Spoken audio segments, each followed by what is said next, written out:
they don't fully understand what they're learning. They just go, here's the book, here's what it is, and that's it. And they don't ever think any more beyond that.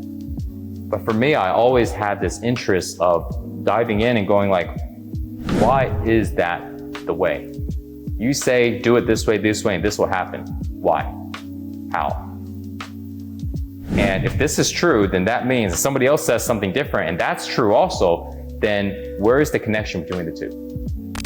I remember when I was first learning and I was listening to Dr. Joe Dispenza. And I remember listening and everything sounded so relevant and so accurate. And then I listened to Eckhart Tolle. And I'm like, man, it sounds kind of similar, like there's a little similarity, but man, they're really, really different.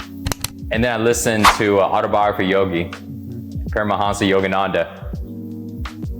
And so one is yogic, one is scientific, and one is more spiritual. And I knew that underlying foundation, it's gotta be the same, but yet they weren't speaking the same. And I was very confused because I was listening to them simultaneously.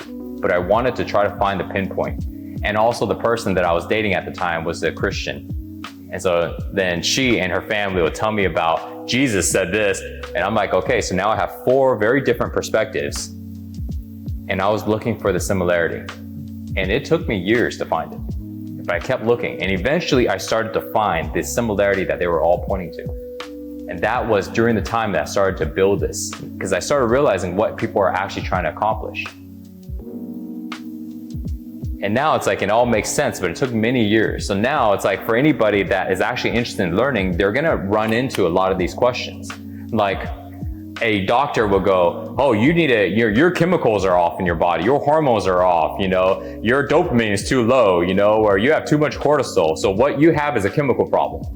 And then you talk to an energy worker and they go, well, your problem is your energy is off, your energy vibration is too low, your aura field is not good, I'm sensing this, you've got these spikes coming out of your energy fields, we need to go and fix your energy.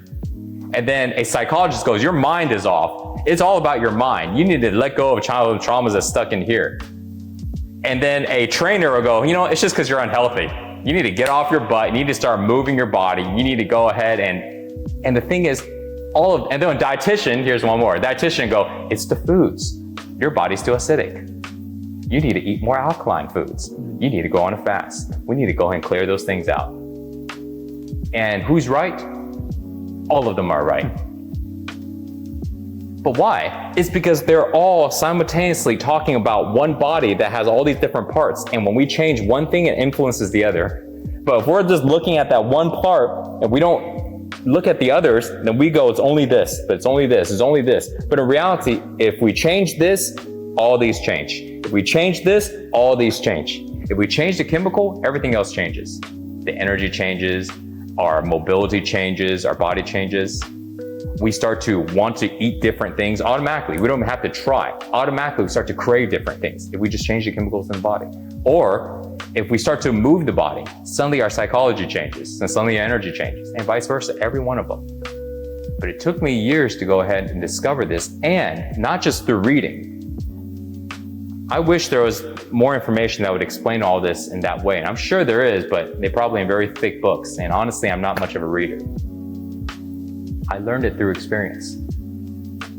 And so I spend time and I experience this thing, and I would change up my diets. I would go and put different chemicals into my body and see the psychological change. I would go and exercise and I would see what's the change in my energy and how dense my body feels, how heavy it feels, how light it feels. I would see if my thoughts are changing. And I would go and see if my mood changes. And over time I started testing, I realized they're all changing simultaneously. And that's why all of these different people that are talking about different things are all accurate. But what happens is somebody would learn from one thing and they won't stick to it long enough because they get distracted by something else. And then they will learn a little bit of this, they stop doing that, they do this. But if they realize that it's all the same, then they can just find one that it fits for them and they go really, really, really, really deep into it. And once they go deep enough, they understand everything else. When I look at flow training is on one of those. It's not covering all of them. It's on one of them. And that one is on the physical. The second layer it would cover is mental. And that's the depth of it. But it's not diving into eating and dietitian and changing up our foods. Not yet. And the reason it's not yet is because I am not really big on changing up all of these different foods. I've always stuck to being a bodybuilding background. My foods are really, really simple. I didn't want to make it complicated. I didn't learn about all this stuff. So I just made it really simple. Eat very similar foods every day. Don't mix it up, and there's certain characteristics of how to eat. Just stick to those. Don't get real fancy about it. And so therefore, I never exaggerated a lot into that. But that alone can change as well, but I didn't focus on that. And now, right now, my eating is changing and I'm not even trying. I'm simply just not hungry. But I'm not trying. I'm not even trying to not have an appetite. But because I'm changing, I'm going deeper into my practice and it's influencing my appetite. I'm starting to let go of more emotions and it's influencing my appetite. But I could have influenced my appetite in a different way as well. But we don't have to.